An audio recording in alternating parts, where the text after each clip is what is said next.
بھارتی ریاست گوا میں جاری شنگھائی تعاون تنظیم میں وزیر خارجہ پاکستان بلاول بھٹو زرداری بھی شرکت کے لیے موجود ہیں اور اس اجلاس سے متعلق ہم سے بات کر رہے ہیں۔ گوا میں موجود ہیں سینئر صحافی و تجزیہ کار مجاہد بریلوی۔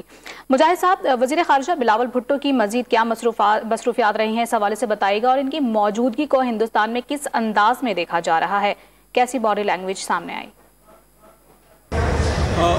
میں اس وقت میڈیا سینٹر میں ہوں اور جہاں سے کئی کلومیٹر کے فاصلے پر ہوٹل تاج میں جو ہے کانفرنس کا آغاز ہو چکا ہے۔ فورن منسٹر نے تقریر کی ہے۔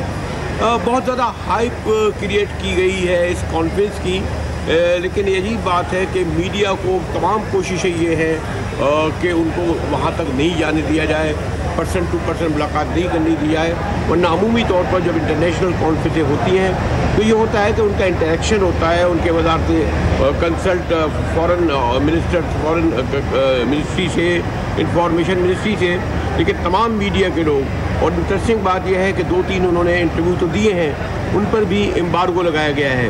جہاں تک آپ کو علم ہے کہ شنگھائی کانفرنس ضرور اب یہ ہے 8ویں، اور اس کا فوکس جو ہے ذرا وسیع ہے، لیکن ساری کی ساری توجہ اس بات پر ہے کہ اس کانفرنس میں وزیر خارجہ بلاول بھٹو زرداری کی ان کے کاؤنٹر پارٹ سے ہوگی یا نہیں۔